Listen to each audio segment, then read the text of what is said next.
माटी कला बोर्ड के चेयरमैन ईश्वर मालवाल जी द्वारा बरवाड़ा हल्के के प्रत्येक गांव से जो बैकवर्ड क्लास के जो साथी थे विशेषकर उनको बुलाया गया था और उनके साथ साथ गाँव के सरपंच भी काफ़ी संख्या में आए हुए थे और आज उनसे रूबरू होने का मौका मिला है। एक बड़ी जनसभा जैसे अभी आपने देखा कि यहाँ ढाणी खान बहादुर में हुई है और आज मैं देख सकता हूँ और बड़े दावे के साथ कह सकता हूँ कि आज हर हल्के के अंदर ही हर वर्ग के लोग भारतीय जनता पार्टी के साथ निरंतर जुड़ते जा रहे हैं। और आज जिस तरीके से नरेंद्र भाई मोदी जी ने देश का नेतृत्व करने का काम किया है, देश का मान विश्व पटल पर बढ़ाने का काम किया है, आज छत्तीस बिरादरी इकट्ठी होकर के और भारतीय जनता पार्टी के पक्ष में मतदान करने का मन बना चुकी है। हर जगह पे मुझे खासकर जो बैकवर्ड की जो मीटिंग्स है वो मैंने 9 के 9 हल्कों के अंदर मैं करके गया। एक दिन में 3-3 मीटिंग मैंने की और पिछले 3 दिनों में 9 के 9 हल्कों में मैंने करी है और बड़े लोगों के अंदर बड़ा भारी जोश है, क्योंकि जहां देश का नेतृत्व नरेंद्र मोदी जी ने किया है, देश का गौरव बढ़ाने का काम किया है, वहीं हरियाणा सरकार की भी अगर मैं बात करूं तो हर वर्ग के लिए कार्य करने का काम किया है। विशेषकर अगर मैं आज किसान की बात करूं तो 1 नहीं 2 नहीं 3 नहीं बल्कि 14 फसलों के ऊपर MSP दे करके और जिन फसलों को सरकार ने खरीद नहीं किया उन पे भावांतर भरपाई दे करके किसानों की भरपाई करने का काम किया है।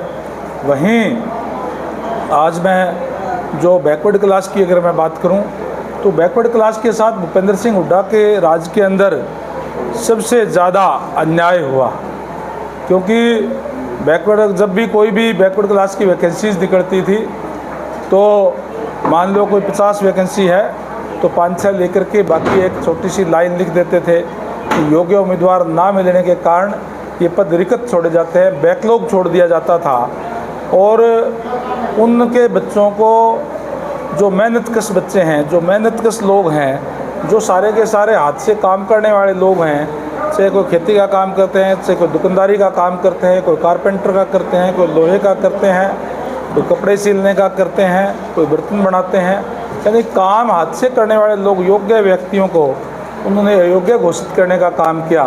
और आज मैं गर्व के साथ कह सकता हूं कि 9.5 साल तक इस प्रदेश के मुख्यमंत्री आदरणीय मनोहर लाल जी रहे और अब उनको आगे उसी कार्यों को आगे बढ़ाने का काम नायब सैनी जी कर रहे हैं। इन 9.5 साल के अंदर जितनी भी वैकेंसीज निकली बैकवर्ड के लोगों ने कहा, तो जो कांग्रेस के लोग हैं वो कहते थे कि इसमें योग्य उम्मीदवार ही नहीं है, बैकवर्ड कोटे में ही।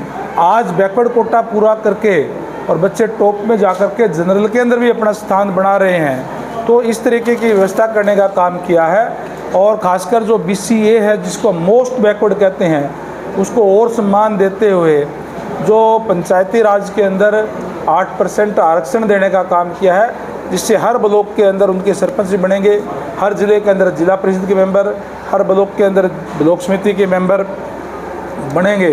वहीं अभी हमने पिछले दिनों ये बिल पास किया था कि नगर पालिका, नगर निगम और नगर परिषद के अंदर भी चेयरमैन भी और मेयर भी जो है BCA को उसमें भी आरक्षण 8% का दिया गया है, MC में भी और मेयर के अंदर भी।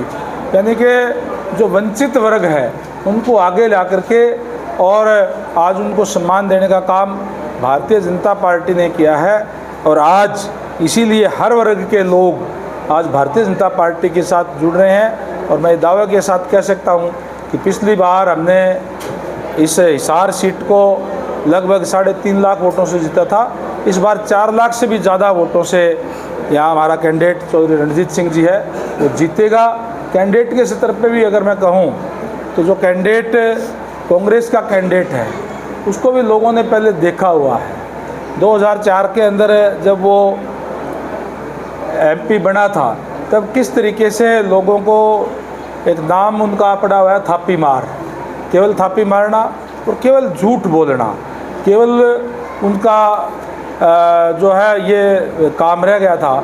और इसीलिए 2004 के बाद में कभी भी हिसार के लोगों ने, उन्होंने एमएलए का चुनाव भी लड़ा यहाँ से हिसार ज़िले से, उन्होंने एमपी के चुनाव भी कई लड़े, कभी भी उनको जिताने का काम नहीं किया क्योंकि लोग उनको समझ चुके थे। तो इसलिए आज एक इस टाइप का कैंडिडेट है जो लोगों ने पहले ही दरकिनार किया हुआ है। हाँ, यहाँ से जाकर के कलायत में ज़रूर वो बहका करके एक बार एमएलए फिर बन गया था, एक बार वहाँ सूट बैठ की थी। बाकी हिसार के लोग तो पहले ही भली भांति उससे परिचित है। और दूसरी ओर जो हमारा कैंडिडेट है वो बिजली मंत्री है, कैबिनेट में है हरियाणा सरकार के, और हर महीने की 5 तारीख को लगातार बहुत टाइम से यहाँ आकर के लोगों की समस्याएं भी सुनते हैं, मिलनसार भी है। और सबसे बड़ी बात जैसे मैंने पहले कहा कि आज जो भारतीय जनता पार्टी है, पंडित दीनदयाल उपाध्याय ने कि जो अंत्योदय का मंत्र दिया, यानी अंतिम व्यक्ति तक सरकारी सेवाओं का लाभ पहुँचे, उस पर कार्य करते हुए आज हर वर्ग का सरकारी सेवाओं का लाभ जो है वो मिल रहा है। इसलिए हर वर्ग आज भारतीय जनता पार्टी के साथ है। रणदीप जी, आपने काफ़ी चुनाव देखे भी हैं और लड़े भी हैं। जैसे लोकतंत्र के अंदर सभी को वोट मांगने का अधिकार है, जिस तरह से नैना घोटाला पर हमला हुआ, इसे आप किस नज़रिए से देखते हैं? बिल्कुल निंदनीय है और इस टाइप की घटना को प्रजातंत्र में कभी भी कोई भी ठीक नहीं बताया जा सकता। वोट देना ना देना वो जनता का अपना अधिकार है। अगर किसी को वोट नहीं देना है तो उनकी जनसभा में भी अगर आप नहीं जाना चाहते हो तो मत जाइए, वोट आप उनको मत दीजिए। लेकिन कोई कैंडिडेट चाहे वो किसी भी पार्टी का है, वो अगर जो वोट मांगना उसका अधिकार है, देना या ना देना जनता का है, मैं उस बात की निंदा करता हूँ। 2 सप्ताह से कम का समय बचा है, रैलियों का दौर शुरू होने वाला है। क्या लोकसभा हिसार के अंदर भी कोई बड़ी रैली होगी? हिसार के अंदर निरंतर 9 के 9 हलकों के अंदर रैलियाँ, 8 हलकों के अंदर पहले सीएम सत्र की हो चुकी थी और कल भी नारनौंद के अंदर माननीय सीएम साहब आएंगे, रैली नारनौंद हल्के की है। उसके बाद में हमारे जो केंद्रीय नेतृत्व है उनकी भी जल्दी रैलियाँ आएगी, चाहे वो हमारे देश के यशस्वी प्रधानमंत्री नरेंद्र भाई मोदी जी की, आदरणीय अमित शाह जी की, और भी जो केंद्रीय नेता है उनके भी अभी, क्योंकि जो देश के जो बाकी हिस्सों में चुनाव हो गए, छठे चरण के चुनाव हरियाणा प्रदेश के अंदर है, अब रैलियाँ यहाँ पे शुरू होगी। गांव में घर के मूल्य के लिए ईश्वर मालवाल ने एक इतनी बड़ी जनसभा आपको दिखा दी। अगर पार्टी की तरफ से कभी इनको रैली करने का अवसर मिलेगा, आपको क्या लगता है कितनी भी होगा? समय समय के ऊपर कार्यकर्ताओं को जिम्मे लगती है, इनके भी जिम्मे पहले भी लगी है, आगे भी लगती रहेगी। तमाम कार्यकर्ता मिलजुल करके जो पार्टी की रैलियाँ करते हैं, और इन दिनों जो एक अच्छी रैली का अभी जो की है बड़ी जनसभा बरवाड़ा हल्के की, इनसे इसका मतलब ये है कि लोगों से प्यार प्रेम लगाव है। कांग्रेस ने राज्यपाल से राष्ट्रपति शासन लगाने को लेकर के समय मांगा है, तो उस पर क्या कुछ कहना चाहेंगे? देखिए, नायब सैनी जी ने जैसे ही मुख्यमंत्री बने, शपथ ली, अगले ही दिन उन्होंने सेशन बुला करके सबसे पहले विश्वास मत हासिल करने का काम किया। और मुझे बड़ी हैरानी होती है कि कांग्रेस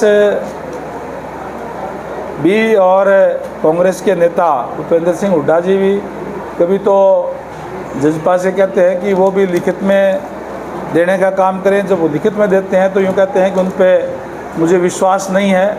विश्वास तो उन पे उनके एमएलएज का भी नहीं रहा। और जहाँ तक हुड्डा साहब की बात है, मैं नहीं समझता कि आज हुड्डा साहब अपने जो उनके 30 एमएलए हैं उनको इकट्ठा करके और कोई परेड करा सकते हैं क्या? वैसे तो अभी तक परंपरा ये रही है, कभी भी ऐसा नहीं हुआ कि जब विश्वास मत हासिल हुआ हो और उसके 6 महीने के बाद में ही कोई दूसरा विश्वास मत हासिल करना पड़े। अगर करना पड़ेगा तो आज भी जिस दिन नायब सैनी जी ने विश्वास मत हासिल किया था वो स्थिति आज भी है। आज भी पूर्ण बहुमत से और पूरी चट्टान की तरह से मजबूत सरकार नायब सैनी जी की है। लेकिन मैं जहाँ तक समझता हूँ कि भूपेंद्र सिंह हुड्डा और जो विपक्षी लोग जो मांग कर रहे हैं, इसके 2 कारण हो सकते हैं। एक कारण तो मैं समझता हूँ कि इनकी राजनीतिक ज़मीन जो है खिसक चुकी है और आज वो किसी न किसी तरीके से जनता को भ्रम में डालने का प्रयास कर रहे हैं, इसलिए इस टाइप की बात कर रहे हैं। और दूसरा ये कि भारतीय जनता पार्टी ने ओबीसी का मुख्यमंत्री बनाने का काम किया है। ओबीसी का मुख्यमंत्री उनसे हजम नहीं हो पा रहा, क्योंकि 10 साल का राज जब हुड्डा साहब का रहा था, किस तरीके की जुल्म और जातियाँ हुई थी वो एससी के बीसी के लोग भूले नहीं हैं। चाहे वो मिर्चपुर कांड हुआ हो, चाहे वो डाबड़ा कांड हुआ हो, और चाहे वो बघाना कांड हुआ हो, और प्रदेश के अंदर अनेक कांड हुए उनके राज के अंदर। और मैं ये दावे के साथ कह सकता हूँ कि पिछले 9-9.5 साल से आदरणीय मनोहर लाल जी की सरकार है, कोई भी इस तरीके की घटनाएं जो है वो हरियाणा प्रदेश के अंदर नहीं हुई। हाँ, अगर कोई हुई है शहरों के अंदर, वो भी कांग्रेस के लोगों ने करवाने का काम किया है, चाहे वो आरक्षण आंदोलन के तहत व्यापारियों के साथ, चाहे उनके प्रतिष्ठानों को नुकसान पहुंचाने की बात हो, तो सारे के सारे लोग ये लोगों के अंदर जो है इनके स्पष्ट हो चुके हैं। आज भी अगर कोई ये विरोध कराने का काम करते हैं, अभी आपने जो जिक्र किया विरोध हुआ, उसके अंदर भी जिस तरीके से मीडिया के माध्यम से पता चला है कि कांग्रेस के ही कार्यकर्ता, कांग्रेस के पदाधिकारी है जो इस टाइप का बात करके और लोगों को भ्रम में डाल करके कि इन लोगों का विरोध है, हमें वोट दे देंगे, लेकिन जनता जानती है कि इनके कारनामों को जनता इनको वोट करने वाली नहीं है। मगर कुलदीप बिश्नोई जी ये कह रहे हैं कि हमारे घर की 3 पीढ़ियों ने जयप्रकाश जी को हराया, क्या इस बात का आने वाले 24 के चुनाव में असर पड़ेगा? निश्चित तौर पर ये तो रिकॉर्ड की चीज़ है, इसमें कौन सी बात है। पहले भी इसने जयप्रकाश ने चौधरी भजनलाल जी के सामने भी चुनाव लड़ा था, कुलदीप जी के सामने भी लड़ा था, और बाद में भी लड़ा था, तो अभी लगातार हराए हैं, तो अब भी हरा देंगे। अभी भवेश के सामने विधानसभा चुनाव लड़ा था। अब भी मैंने ये कहा कि हिसार के लोग भली भांति उनको जानते हैं, जिस तरीके से उनका रवैया है, जिस तरीके से उन्होंने ग्रीन ब्रिगेड बना करके पटेल नगर के अंदर गोलियां चलवाने का काम किया था, आज लोग भूले नहीं हैं उन बातों को। दिल्ली के मुख्यमंत्री अरविंद केजरीवाल को जमानत मिल चुकी है और वो चुनाव प्रचार के लिए कूद चुके हैं मैदान में, तो उससे क्या कुछ लगता है आपको, भाजपा पार्टी पे कोई प्रभाव नहीं? पड़ेगा? अपने पार्टियों का प्रचार करने का सभी को अधिकार है, माननीय कोर्ट ने उनको समय दिया है। आज वो करप्शन के आरोपों के अंदर जेल के अंदर हैं, केवल और केवल चुनाव के लिए उनको छूट मिली है। और जो मीडिया के माध्यम से पता चला है, 2 तारीख को वापस जेल में उनको जाना है। और जो लोग करप्शन के आड़ के अंदर जो कांग्रेस ने करप्शन की थी, उसके खिलाफ नारा दे करके राजनीति के अंदर आए थे, आज वो खुद करप्शन के चक्कर के अंदर जेल के अंदर है। लोग सारे जनता, प्रदेश की जनता ये देख रही है।